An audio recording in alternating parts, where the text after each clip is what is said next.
Worshipping your deity, you feel that you also have to do it because of a fear of, their belief or the belief in them dwindling. Well, the point is that would make you more like a soldier in the name of that entity, more or less. Let's think about one thing, especially in Europe and in, Christian places.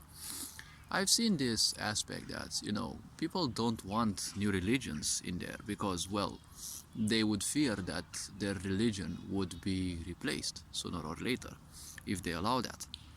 If you have such a mindset, that is kind of a little problem because you're more like militating towards that. What is the purpose of believing in something greater than you, right? Like any religion should be, even if it is, well, not used in this way. But when you believe in something which is beyond you, why would you channel fear towards it?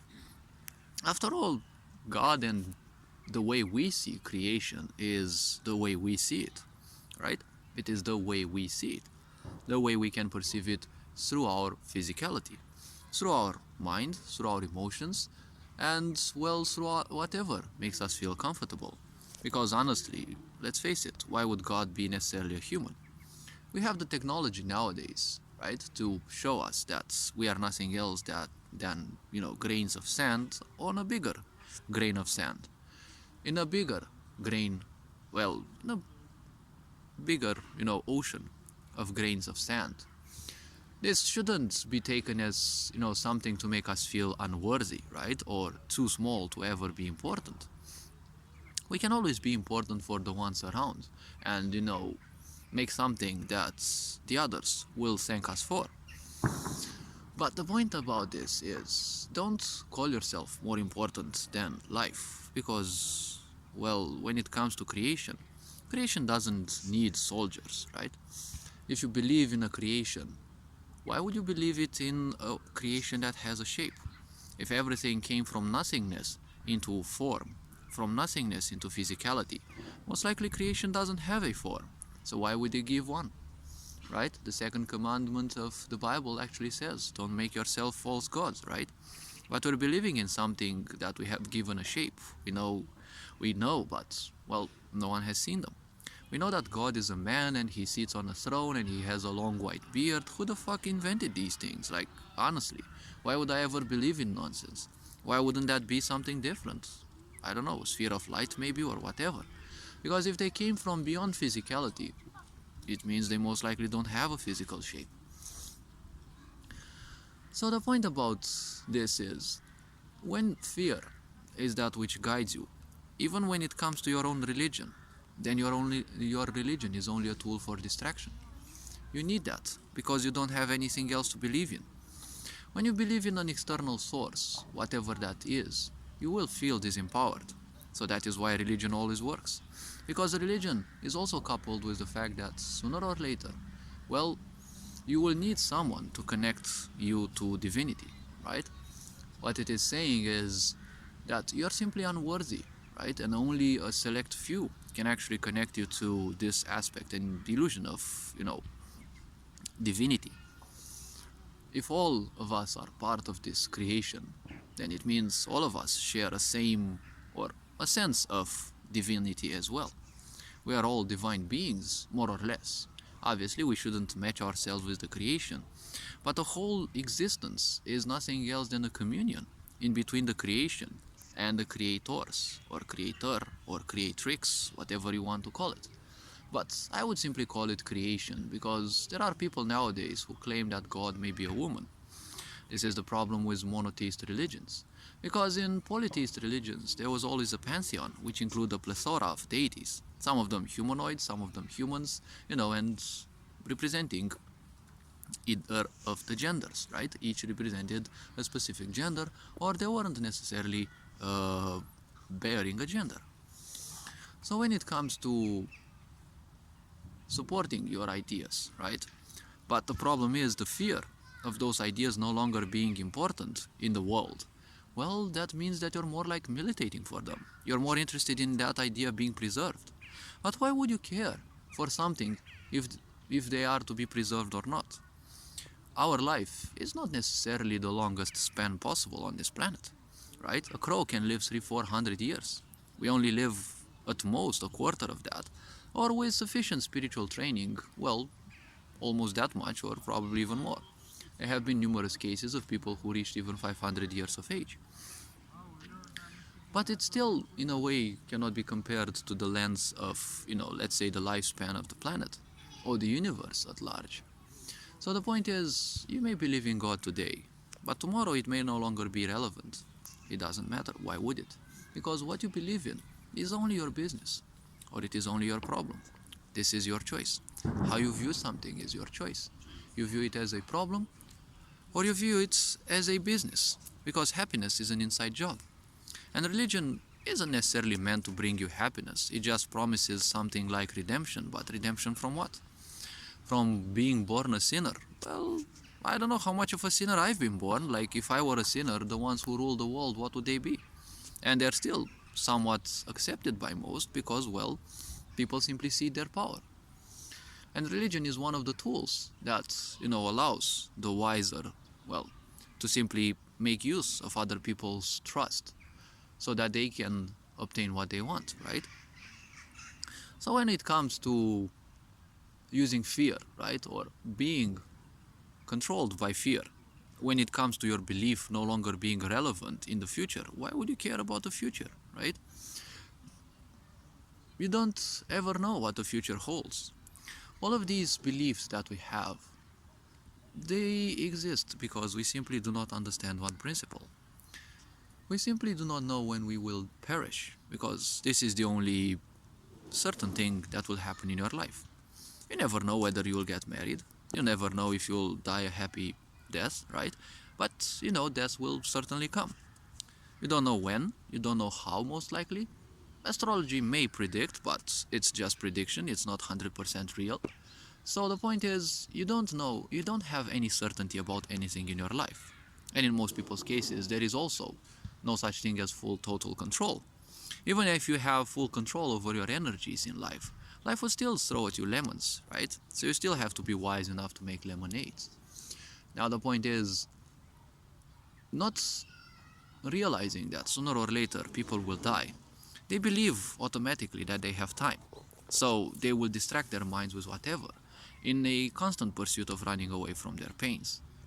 So the point is, when you believe that your belief is threatened by someone who is different in beliefs than you, then you're doing nothing else than promoting separation. Because Christianity has been like most other religions. You believe in it, you're a good puppy. You don't believe in it, well, you're a heretic. And we can look in history and see what happened with people who didn't. And not necessarily Christianity, because I'm sure any other religion would do. You either are a slave and you follow the, herd mindsets, or you're simply gonna be disposed of because you're automatically a threat. This goes to show that, people still function in the basic principle of the mind. I don't like you, you must die. I don't like that thing, it must be destroyed. This is the first impulse of the mind. I don't like something, destroy it, right? It is the same as with overthinking, right? Overthinking is still something like that, because you constantly distract yourself with possible realities instead of accepting the one that could be. At the same time, if you don't like a certain thought, you simply repress it. Not knowing that, if you repress it, you don't destroy it. You just throw it into some lower levels of your being. But sooner or later, you'll have to rid yourself of that. That is why this is not good. So, if you militate for a certain thing, right, you're always afraid that your belief is no longer going to be important. Well, most likely you're not living your life to the fullest. And you'll still probably die a simpleton. The point is, even if you're well known or not, you still will die. People who have done history, they're still presented in history books, right? But are they still alive? Well, probably in different physical bodies in different lives, right? But, well, we don't know for sure. That existence which we cherish in the history books or whatever books presenting history, like literature or, religion as well, why not? Well, those people are still in our consciousness, they are still in our awareness. Whether or not they have truly lived their lives or are just fantasy is no more important, because ultimately, It is their deeds that should be cherished, right? Because their deeds should be more important than their physical existence. No one, after all, is a perfect, embodiment, right, of life. After all, when you come in this physical body, it is always a struggle in between your impulses, right? The impulses that you have from karma, right? Because even when Jesus Christ came into this world, obviously he wasn't perfect. He was born in a physical body. Well, obviously he came from a mother. And the point is, they still had some of the ancestral karma of their parents. Now that they were wise enough to simply bypass it and simply had enough wisdom, spiritual wisdom, let's say, to bypass their impulses, right? Because the physical body has impulses. It doesn't matter whether you're born a Buddha or a Shiva or the such. You live in a physical body, you are affected by those. There is no sin in that. How you react to those, well, that shows whether you're a simpleton or simply a wise being. But ultimately, and to actually finish this video, if you live as, in fear that your idea is no longer going to be relevant tomorrow, well, most likely you're no longer going to be relevant tomorrow as well, irrespective of what you have done. And your beliefs as well will probably no longer be relevant. So why create any silly attachment towards those? Whatever anyone believes in terms of religion, that shouldn't ever be turned into a cult. You believe in Nordic gods? Okay, that's how you choose to accept reality. You choose to see reality as of, an Egyptian pantheon, a Greek pantheon, whatever you choose, or your own deities in your own literature like I have. Well, that is everyone's choice. After all, there are certain things that should never concern society, like what sexual organ someone has, in their pants, or what vision they have over creation and how the world was created. This shouldn't be things that should be concerning the world, because, creation is something beyond physicality. So obviously it is beyond our mental capacity to perceive it. People who've been doing thousands of years, right? So they've been going through thousands of years of, wisdom and introspection, right? Over and over again, and making use of, works of ancient masters who have perished, but they have left some of their works behind, and people have gotten wise enough to access those dimensions of life. People like this haven't figured out how reality truly is, how creation would look like, because it is beyond our perception. So why would we ever bother giving it an importance? Why would we ever bother, giving it a shape?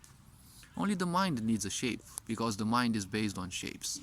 But the point is, if you truly seek to see things beyond the limitations of the physical, that's when one simply transcends the mental. So if your only fear is that your ideas will simply perish, because if you accept people who accept different ideas around you, and their numbers may rise and your numbers may dwindle, well, that makes you more or less a soldier.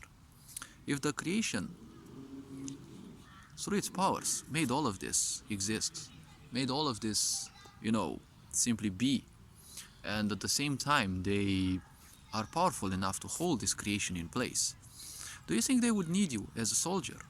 Because, as I said, we are a small grain of sand, right? In a bigger grain of sand, right? In an ocean of grains of sand. So the point is, do you think creation actually needs you as a soldier? I think not. Do you think if you militate for a certain idea, you will be seen better by God? I think not. Because if we aren't, and we surely aren't, the only species in this universe, do you think creation's worry only lies with us? Do you think creation is only bothered and worried about us? Because if creation is beyond this physicality, maybe they have to take care of other physicalities, of other universes as well, which would make us even less important. Do you think creation would even be interested in us? Do you think creation actually knows about you, who you are? Because we give ourselves a lot of titles and have this fear that if we create something and it doesn't have our name, it must have our name. because we didn't get the importance, right? We didn't get the attention from our parents, so we seek attention from anyone else. That is disempowering, and disempowerment always brings suffering. And suffering, well, turns people into warriors. But the problem is, they will fight for things that do not necessarily give them anything, or, things that do not concern them. Like, think, for example, the people who fight wars, right? They believe they fight wars for America, for whatever other country, but what is the point? I mean, those wars don't simply concern them, right? So the point is, misery turns people into mindless warriors. A mindless warrior can easily be turned to follow a principle, an idea, but an idea always comes to you from the outside. You weren't born knowing that idea. You acquired it from the outside. So, disempowerment brings even more disempowerment. That is the point. Because ultimately, when you have soldiers following a certain idea and believing that they're doing the right thing, even if they're not, well, that is how you do manipulation. And when you do that, well, your purpose is to simply control, rule, dominate, and separate. Because only through separation can you rule people. But only people who are disempowered. So this is one of the cycles of life. All this being said, you are appreciated. Have a happy new year. Take care. Very John Board signing out.